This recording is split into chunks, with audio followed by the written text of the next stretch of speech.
All right, well then we're just going to start. Yeah. We're starting right now.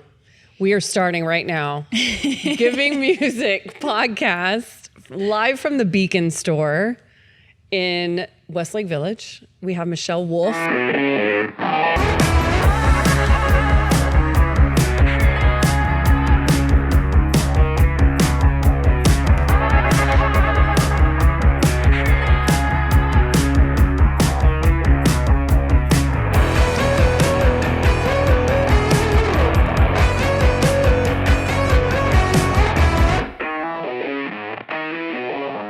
Live from the Beacon store in Westlake Village, we have Michelle Wolff with two F's. Yes. Michelle Wolff with two F's. How often do people spell your name wrong? Last name all the time. Like pretty always much every... W-O-L-F-E. Oh. So everybody always tries to spell it as. Oh, I would do W-O-L-F. No E, but just one F. Yeah, I tell people like wolf, like the animal, throw in an extra F. Yeah, two F's. Yeah. Yeah, so I will never get that wrong. Two L's, Michelle. And then two F's. Yeah, and then my Instagram, I have two E's _ two F's. Oh, you do? Okay, so did you talk to Danielle yet? Daniel? Oh, my friend Daniel? Sorry. Yeah, so I sent him like just some quick like stems. So okay, cool. I have this idea, as you know, of wanting to make a holiday song. Mm-hmm. I feel like there's so many Christmas songs out there. I'm Jewish. I've always wanted a Hanukkah song to be out there.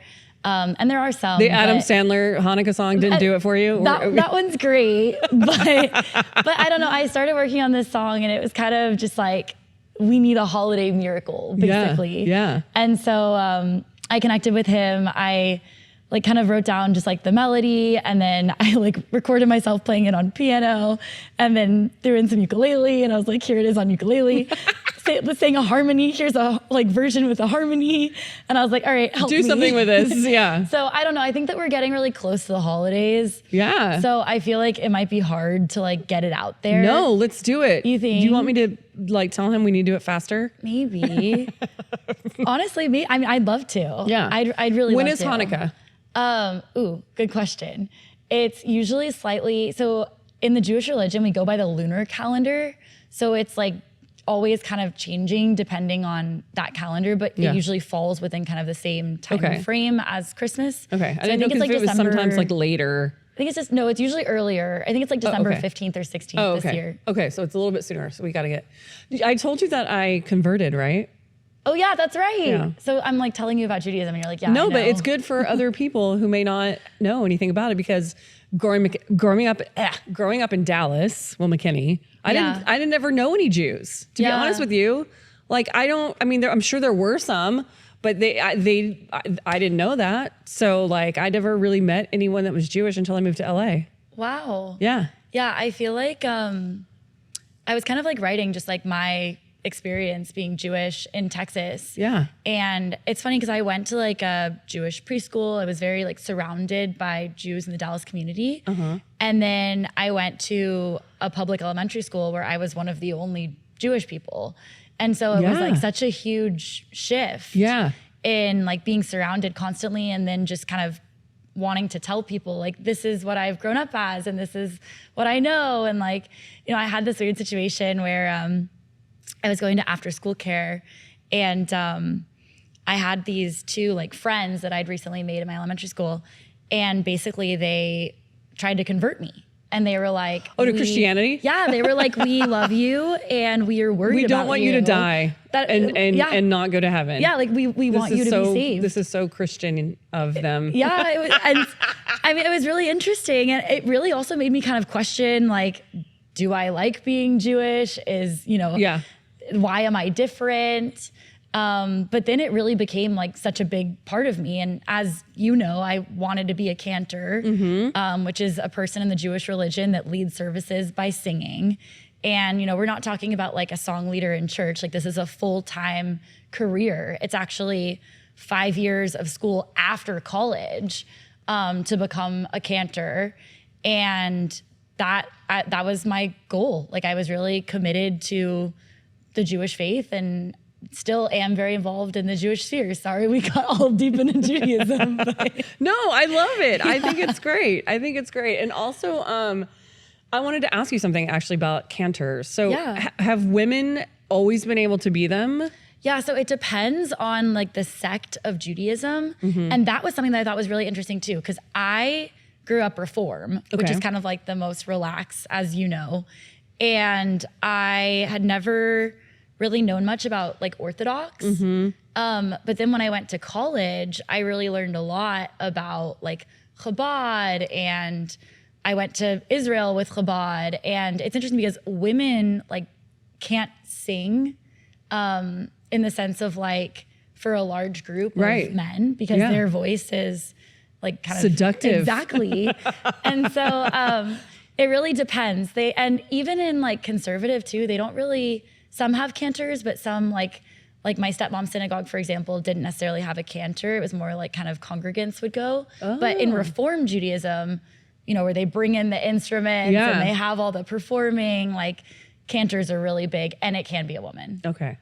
But I mean, so like in the olden days, it was just men, right? I mean, well, and I think so. Do you know when like the first female cantor came around? Ooh, I don't. We'll figure it out. I will say though, and like if you were to ask me, like, you know, Michelle, you could have dinner with anybody in the world, like who would it be?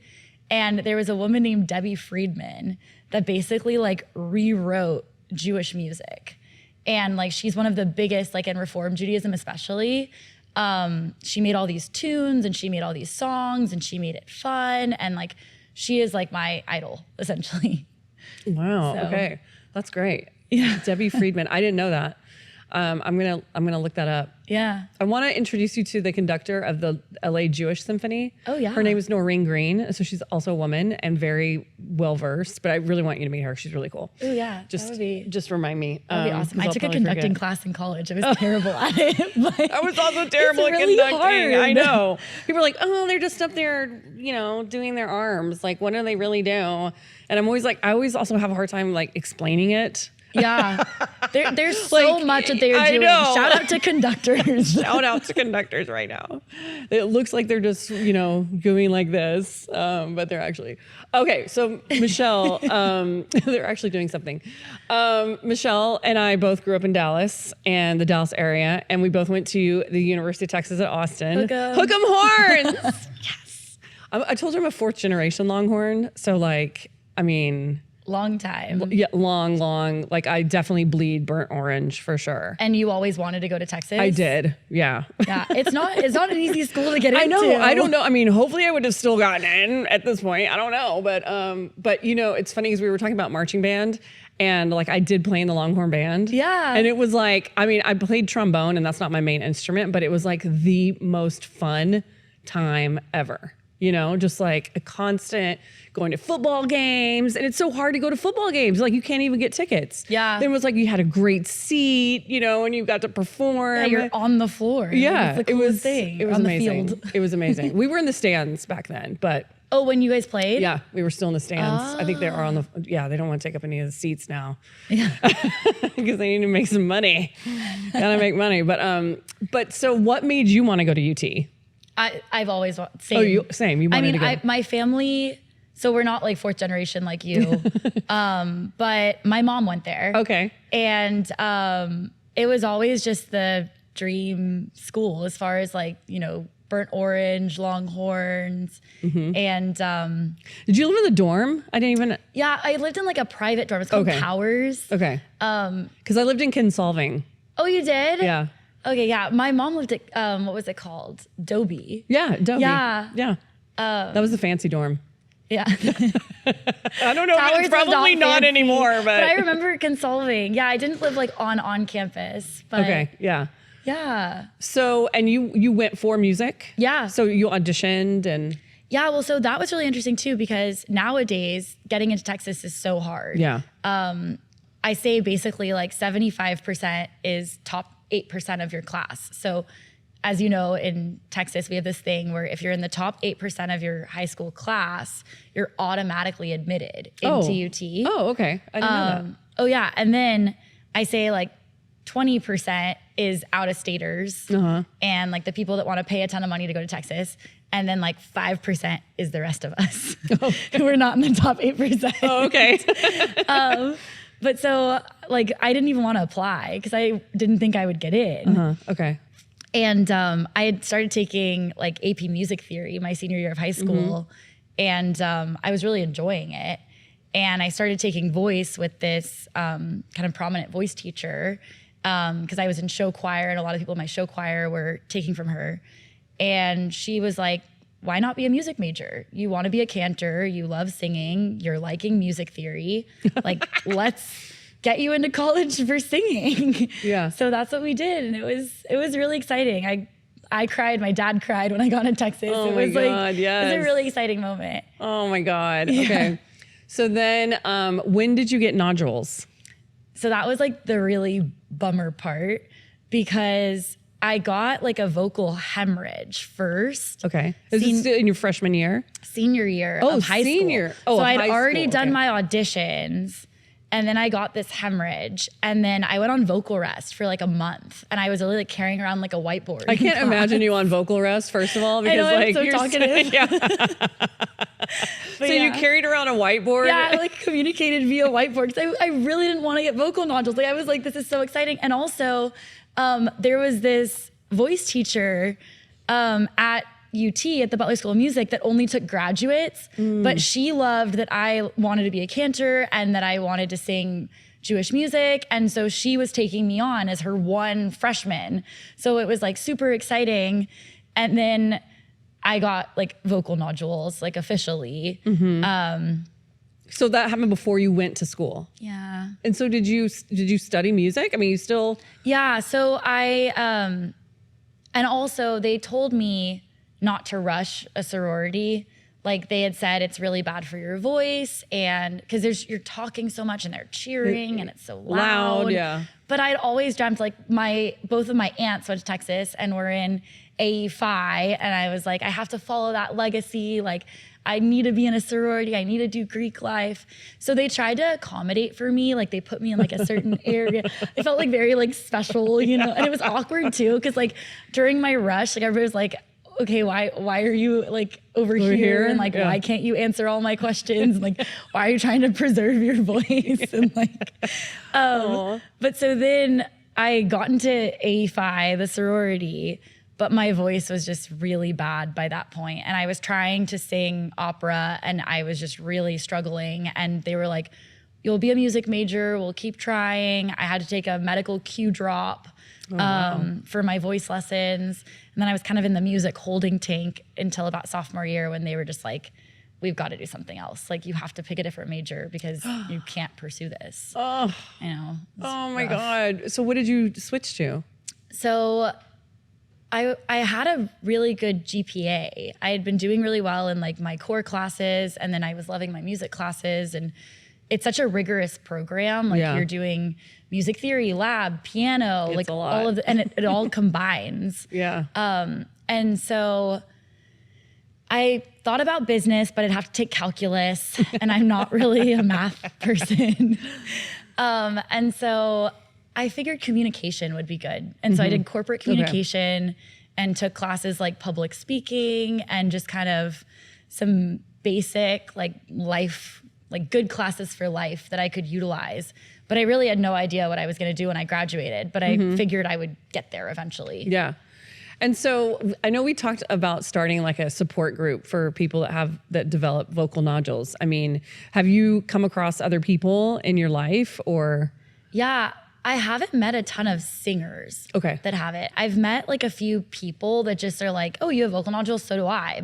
And how does it affect like a normal person? They just lose their voice easily, oftentimes. Okay. I met like one musician recently that was explaining to me that he like taught himself a whole different way to like talk. And I thought that was really interesting. And I went to vocal therapy because that can help you instead of getting surgery. Yeah. Because like back then surgery was a little risky and I still wanted to be a cantor. Like I was determined maybe I would heal over the next 4 years and then become a cantor. If not, I'd figure it out.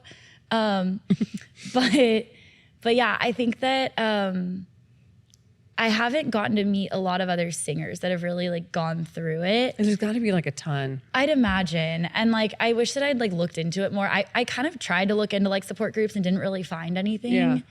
But I mean, it's basically like you're like a, professional sports player that tears your ACL and can't play your sport. Yeah. Like, and especially like when you've grown up doing something your whole life and it's like really your whole identity. Yes. And then you just, aren't able to pursue it the way that you anticipated. Yeah. It's challenging. Yeah. And that's why I really want to try and help build like some kind of support group community, but also not just necessarily for people with vocal nodules, like musicians that have broken their hand, like that play guitar, or carpal tunnel. And there's so many aspects because it's such a big part of you. Yeah. Yeah. And how do you keep music relevant when you have an injury? Like if you can't play professionally, how do you still keep that as part of your life, Yeah. I still sing. So it's, I don't really sing opera as much. And sometimes it'll be like, I'll have gone out that weekend and like my voice is really raspy and it'll be a bummer sometimes. It's like, oh, I really want to sing this song today. And like, you can't. But then at other times it's like, no, I've still found a way to pursue like pop music and, find a genre that like with a specific range that works for me. And like, I feel like when you're writing a song. Yeah, writing a song. I play a little piano. I play a little ukulele, so, and then also just working like with Guitar Center and like feeling like I'm just constantly around like right now we're surrounded by guitars, So, and then also just having friends that are in the music space. And I've also been wanting to dabble more in like the EDM space with DJs because I feel like there you can, record a song, like do something fun, but you're not having to be as demanding on your voice of going and performing it. And then that song's out there widespread to be played all the time. Yeah. So yeah that's awesome. Cool. So how did you get into tech? Yeah. So I guess I have to go a little bit just like of my life. So always identified as a musician, as a singer. Also grew up, my grandma had a showroom in the Dallas World Trade Center for like women's apparel. Wow. And she used to work with all the big box retailers like Neiman's, Nordstrom. She had this really big dress line called Adriana Papel, which is still big today. Like, so I would like model sometimes for her. And then I would also help her sell the clothing to the various customers. And I also loved making like cold calls for Market. And like she had this big book of people that I would call and be like, hey, are you coming for Market? Like we want to schedule an appointment with you. So I really liked that. Then when I was in college, I did an internship for Nordstrom.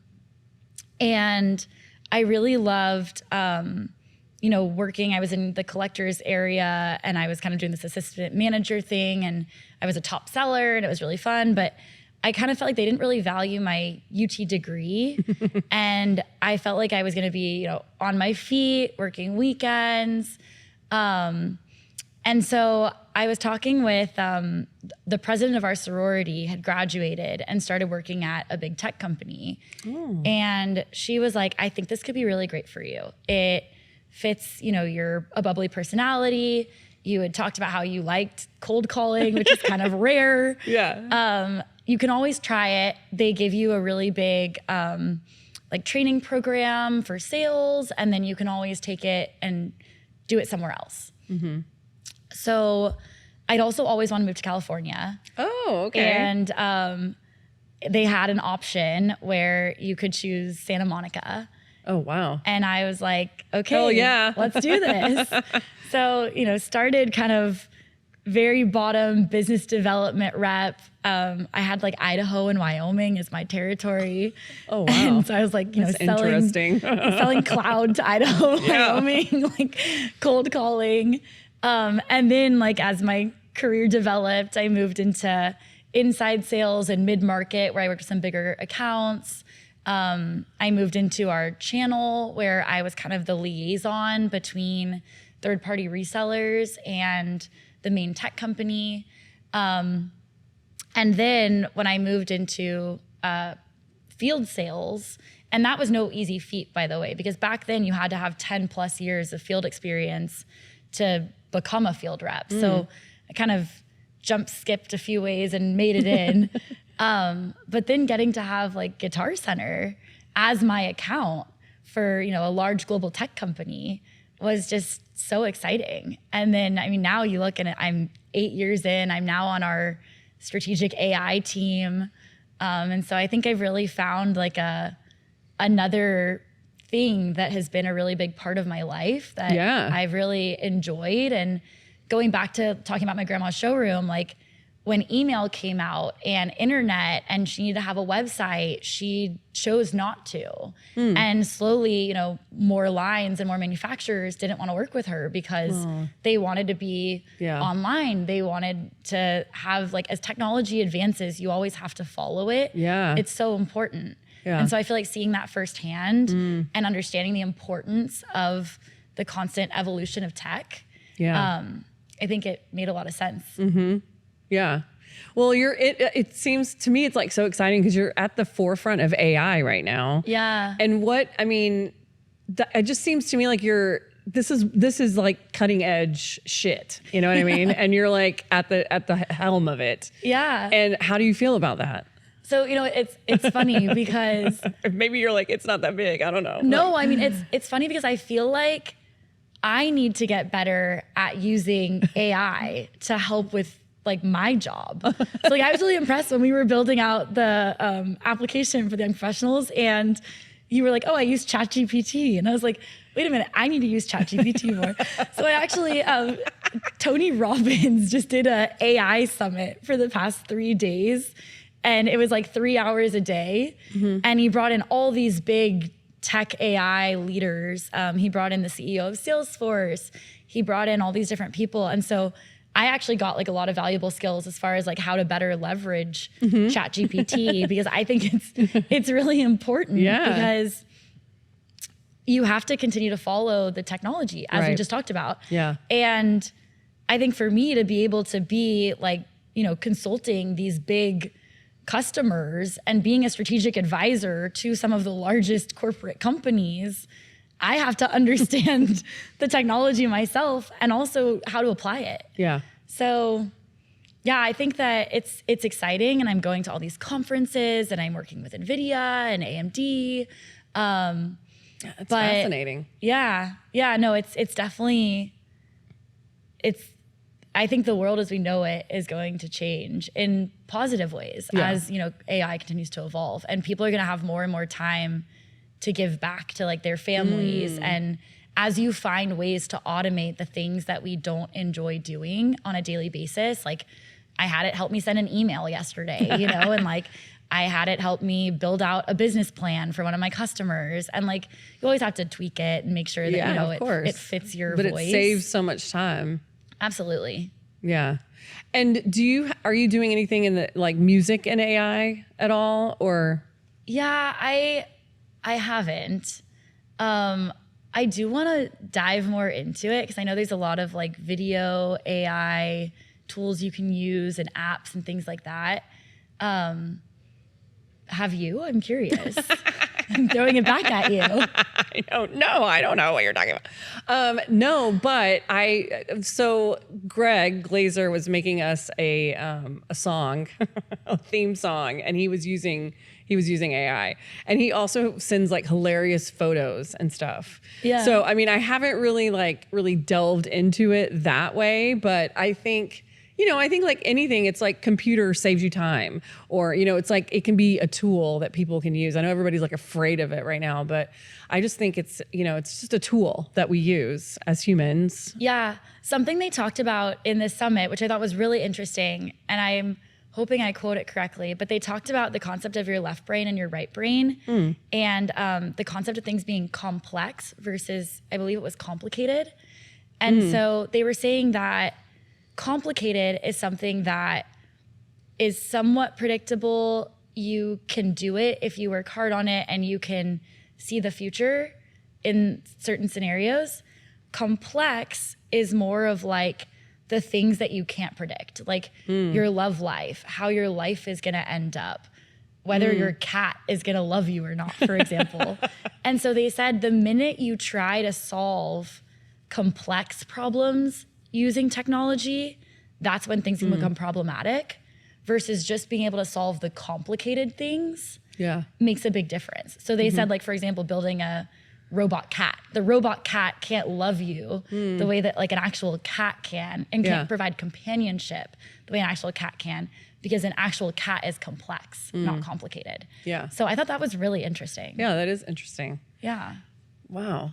Yeah, I have to wrap my brain around that a little bit more. Yeah, but I think bottom line, what it's telling us is that you can use ChatGPT to create an email to help, you know, give you a launching point. Like you no longer have to like to try and write a book from scratch. Right. Look at a blank page. You Right. can be like, hey, give me some ideas. Hey, write an example. So like you're not having to start from ground zero. Yeah. But it doesn't mean that we as like human beings will ever be able to be replaced, because we are complex. So I thought it was really cool. No, that's super cool. I think your job is super cool. So Thanks.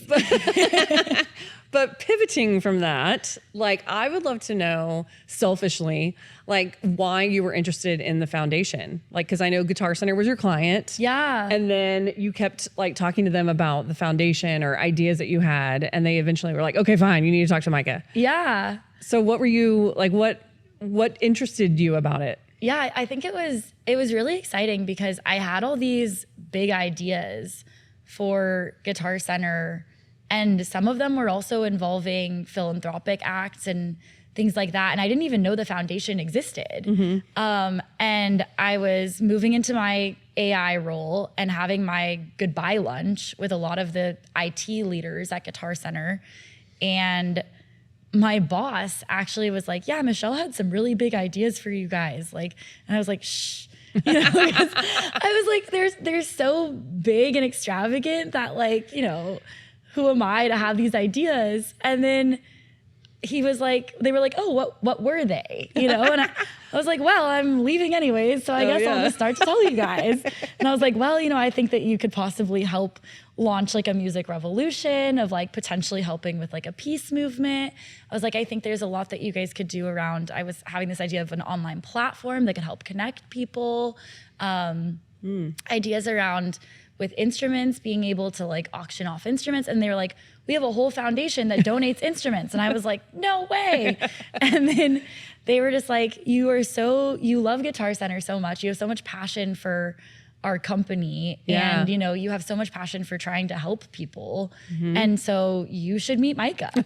And I mean, I'm so happy that we met and got connected. And I feel like I was doing cool things from a tech perspective of like helping you guys move to cloud, and we were in the Wall Street Journal and like that kind of thing. But I feel like really getting to like from the Michelle Wolff core of like my heart of wanting to really be able to help musicians and be able to like help connect artists and things like that. And so I feel like it's been really fun, like getting to just work together and help with like the gala and just giving you ideas and letting you like, you know, like having you let me share my ideas with you and being so open to them and wanting to really help change the world through music. I think it's super exciting. Yeah. So hopefully I've changed your life into something that you're like really passionate about.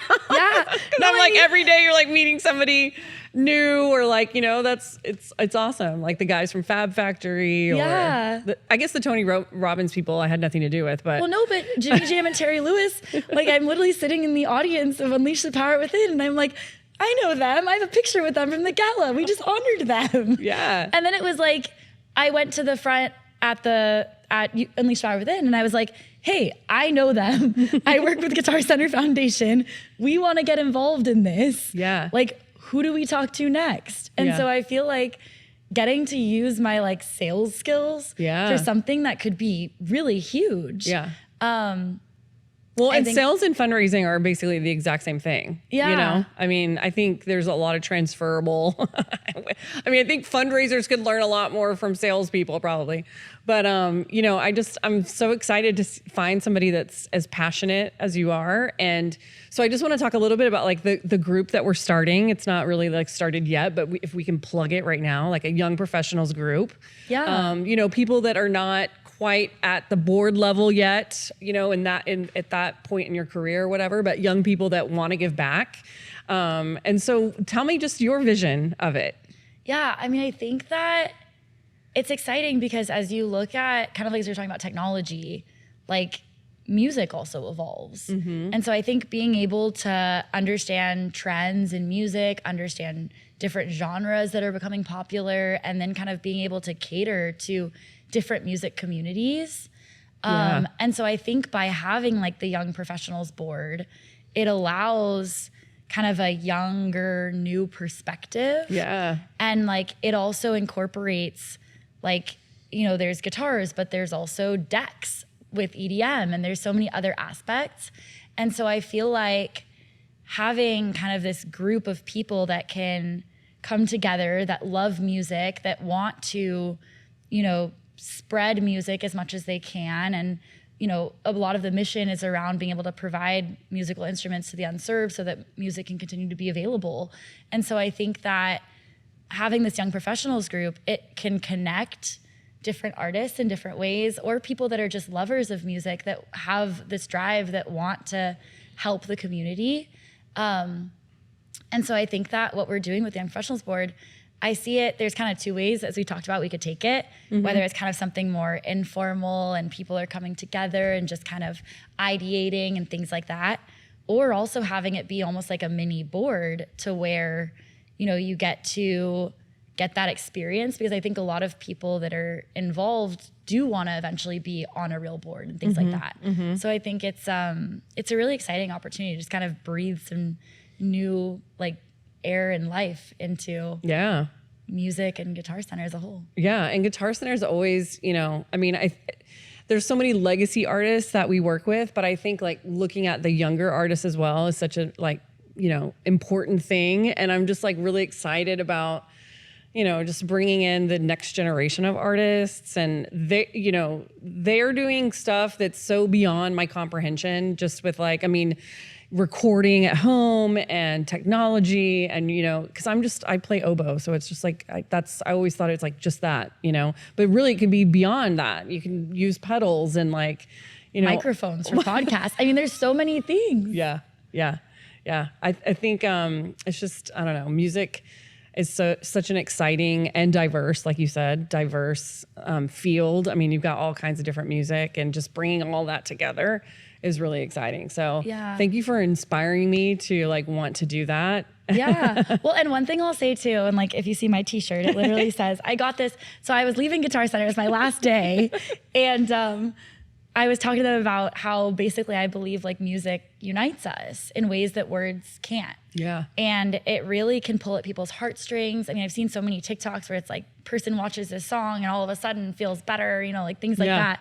And so it was funny, I said that at my lunch and one of the people from IT was like, wait, we have a shirt. Yeah. And I was like, and I was telling him, I was like, yeah, you guys had this big marketing campaign a while back that was called Music Unites Us. And so like, I think that's such a big part of it though, is like, it can remind you that we're all people, and it can really bring people together. And I think that the more we use music, just the better this world will be. Yes. Yes. I've often thought like we need to lean into music right now when we feel so divided, because it does unite us. Yeah. You know, and so I'm looking forward to that in 2026. But yeah, the other thing I wanted to ask you is, you know, well, I was going to ask you a different advice question, but the advice question that, you know, that we discussed is, you know, someone who's gone through something like you, I mean, which is devastating when you want to be a cantor and then you realize that you have these limitations. Like, what would be your advice to other women like yourself, or men or whomever, you know, that are coming up and that have an injury, or, you know, are not able to continue kind of with their dream? Yeah. So I think something that's really interesting that my stepmom said to me as we were driving cross country to move me from Texas to California, my dream state, she looks at me and she goes, I think vocal nodules might be the best thing that ever happened to you. Yeah. And I look at her and I was like, what the heck? That is the meanest thing anybody could ever say to me. Yeah. And she goes, I think it made you understand that you can be so much more. It helped you realize that there are different layers to you, and that your identity doesn't just have to be as a singer, for example. And you found other things that inspired you. And so I think that when I think about it, it's really, you know, take this opportunity to look at this as somewhat of a blessing. And like, for some reason, there's a reason this is happening. And there's something else that you're supposed to go pursue. You're supposed to go find something else that makes you you, that you can go and create such a potentially larger impact. Yeah. And I think about like now with my career and having been in tech for the past 8 years and the things that it's afforded me. And I'm so grateful for the way that my life has ended up. And I still sing, like, you know, I still get to do what I love to do. Yeah. And, you know, even at times when I wasn't necessarily able to, and sometimes it's frustrating because it's not the same way that I did originally. Yeah. Like, you can still find ways to pick up a different instrument. Maybe you start singing if you have a carpal tunnel and you can't play the guitar. Maybe you go and look into producing. And, you know, I mean, there's so many different facets. And I think that you can really kind of help find like a separate identity than what you maybe thought you were.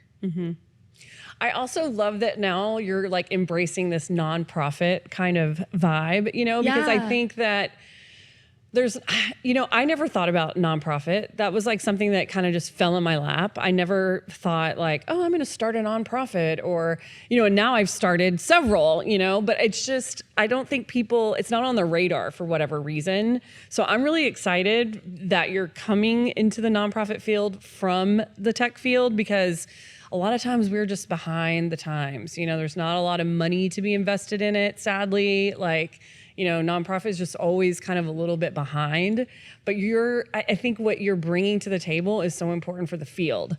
So I'm just really excited. And I would just encourage everybody who wants to get involved in nonprofit to do it, because we need good people, you know, we need talented people. And I'm sick of like it always being like, oh, well, too little, too late, or, you know, there's not enough resources, or, I mean, I think nonprofit can be as big as the for-profit field, and it's as important. Yeah, well, and that's another thing too. So I didn't get to become a cantor, but I very much built a Jewish community in San Diego.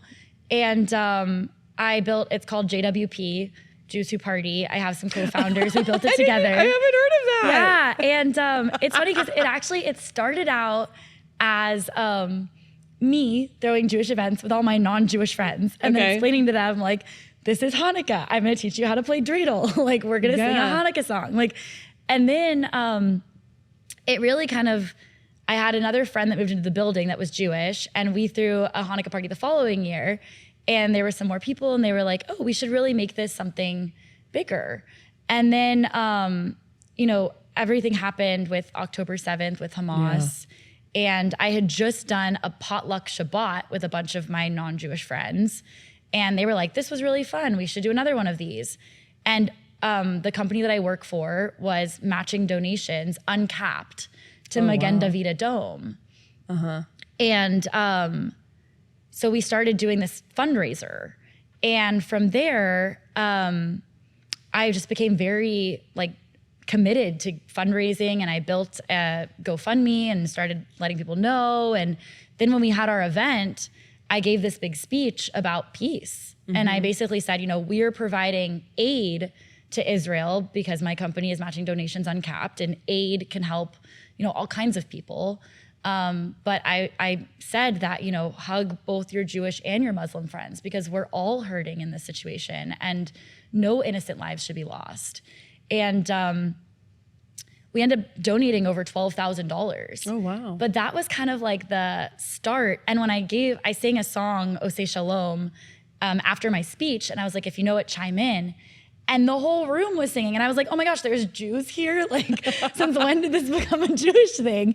And then it took off from there. Like, we had a 150-person Hanukkah party. I'm now currently planning the Hanukkah party with my co-founders. And so I've still very much gotten involved in the Jewish community. And every event we had became a philanthropic act. Like, we did the big donation. We did a spice drive because I talked to the Jewish Family Services and they said that they needed spices. Oh my we gosh. did a canned food drive. So we started kind of every party we threw had a philanthropic aspect. Oh, that's so cool. And from there, I feel like it really kind of sparked the interest in nonprofit. I joined leads with the Jewish Federation. It was a leadership program for a few months where you just kind of learn more about nonprofits and leadership. And so I feel like it's been in the making, and it's been really exciting. Yeah. And I feel like I still found a way to build community and found a way to give back and just continuing to work on that journey. Yeah. No, that's amazing. Yeah. It does seem like you're going to make a bigger impact than if you were just a cantor. I mean, just a cantor. I mean, obviously that's a huge thing, but it seems like, yeah, maybe that was the best thing that ever happened to you. See? Yeah. I mean, I think that it's kind of wild, but it's like, it's really exciting. And I feel like, yeah, I think like the next thing that I'd like to do is, you know, I talked to you about wanting to start my own kind of like consulting company where I can help nonprofits and also work more in like the sales, like helping companies with sales and things like that, just because of the knowledge base that I have. Yeah. And then really being able to make a larger impact. And also bridging that like gap between corporations and nonprofits, because we don't speak the same language. We don't. And so I think there's something to be said for that. And I think, corporate social responsibility is really important to me. Yeah. And just, figuring out what that looks like. And it's all about community building. So. Well, and that's another thing too. I feel like a lot of these big tech companies, like I think about a lot of the galas that I've been to, like we sponsored a table for the Elizabeth Taylor Ball to End AIDS. We sponsored a table for the Boys and Girls Club Youth of the Year event recently. Like there's so many areas where I feel like tech is oftentimes being a big sponsor for a lot of these philanthropic acts and philanthropic events. So it's kind of like, how can you marry the two? Is an Totally. Well, and that was my next question, is that what would you tell somebody, what would your advice be for somebody like yourself that wanted to go into tech or wanted to marry the two? Yeah. I mean, you're about to do that, so.